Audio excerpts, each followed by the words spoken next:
live a certain way. Okay, well, what does that look like? That looks like Romans 12:1. He says, brothers, offer your bodies as living sacrifices.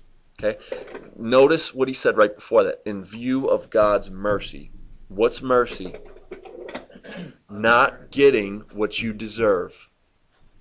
Right? Grace is the opposite. Grace is getting what you don't deserve. Mercy is not getting what you do deserve.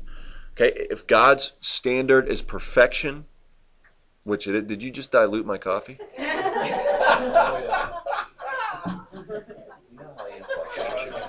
I know. You poured that much coffee and then poured that much water. It's like Starbucks. I love Starbucks. All right. Really pour in the cup. It's just kind of... Hey, how are you?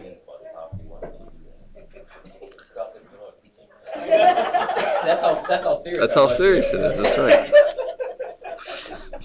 That's right. It's abuse. All right. In view of God's mercy, okay, we got to get this right.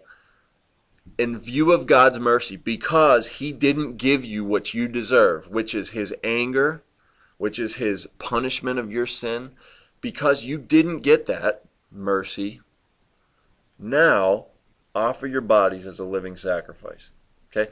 In view of God's mercy, do this. Not so you can get God's mercy, do this. No. That's wrong and that's ill. That's twisting of Scripture. Okay? But naturally, that's the way we want to go, right? Because you screw up and automatically you want to fix it. Whether you're on the job, whether whatever. You've wronged someone, you're like, I'll pay it back, I swear. Or I'll make this up to you. Okay? We treat God like that. Like we've screwed up our whole lives. Now it's like, I'm going to do all this good stuff for God and you're going to pay God back. That's not how it works. It's not how it works. You can't pay God back. God doesn't want you to pay Him back. Here's the amazing thing. God paid Himself back. Right? God became a man and lived the life you couldn't live and paid the price you couldn't pay. And He satisfied His own perfect standard. Okay? God lived the perfect life you couldn't live, and then He died the horrific death under God's wrath that none of us could have taken. Okay? We would have probably died in the beating. Okay? Jesus not only survived the beating and the sleepless night before praying so hard he was dropping blood, remember that? Okay, not only did He survive that, survived the severe beating, then He carried the cross. Well, before that, He got beat up too, right? The guys were punching Him in the face and stabbing Him with the thorns and hitting Him with the club they gave Him as a mock scepter, right? They're hitting Him with that thing. They're punching Him in the face. They blindfolded Him and said, "Who hit you? Prophesy." Can you imagine that? Blindfolded, socked in the face. Who hit you? From the other side. Boom, who hit you? Tearing out His beard. Okay, by that time, we probably would have died. But then He goes to the cross. Okay, and for 3 hours He's hanging there dying. And then the last 3 hours is when God separates Himself, right? It says, I think it's 12 noon till 3. The sky goes dark. And right, the soldiers are looking around like, what's going on? Okay, and He cries out in a loud voice, my God, why have you forsaken me? All that was in your place. That should have been you and me. He did it for us. Right? He died the death we couldn't die, lived the life we couldn't live, and we get both of those gifts. So in view of that, offer your body as a living sacrifice. All right, I think you guys get it. Now, let's look at the bodies as a living sacrifice. If you're there on Monday nights with us, we're in Romans 6, and we've been talking for the past month about where does sin live inside of you? Okay, it's an interesting question to ponder. Where is sin? Is it in the soul? Is it in the brain? Is it in the body? Where is it? Where does it live? Okay, and I think what we've concluded is it's in the nature. Now, what do I mean by nature? I mean by nature the essence of what it is to be human, the core of your being. The Bible talks about your heart, right? Watch your heart. Jeremiah 17:9. Your heart is desperately wicked. Who can understand it? It means the core of your being, what it is to be human. Okay? God is a spirit. those who worship him must worship him in spirit and truth. God in essence is like spirit. He is an eternal, all-present, all-powerful spirit, the Father. Okay, his essence, his whatever makes God up. Well, we in our essence we're corrupted and we're sinful, and that's why we sin. Right? It's not outside influences upon us; those help. It's not Satan tempting us; that helps. It's not the world throwing all kind of opportunities at us every day. It's not the guy in traffic who slams on his brake or doesn't use his turn signal. Right? Those provide opportunities. But what's inside ultimately comes out, doesn't it? Okay?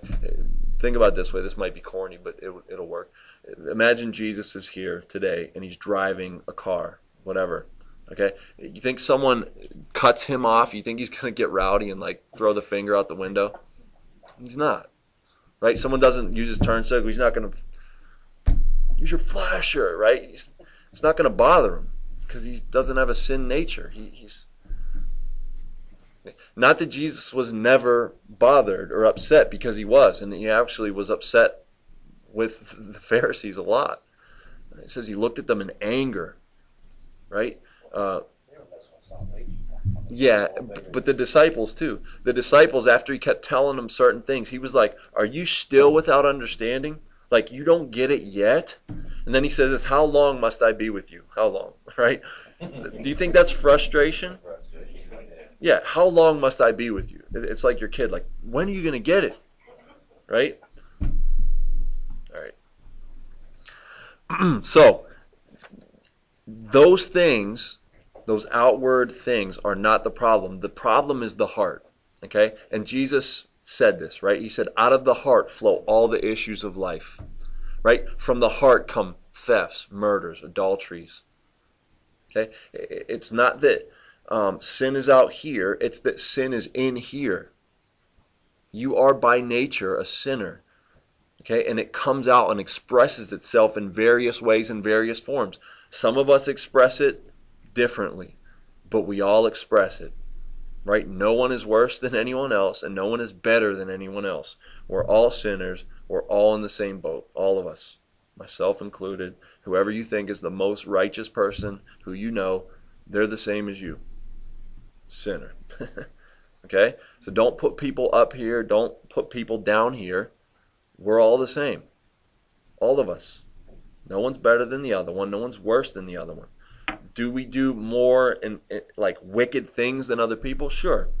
People express different levels of depravity, if I could say it like that.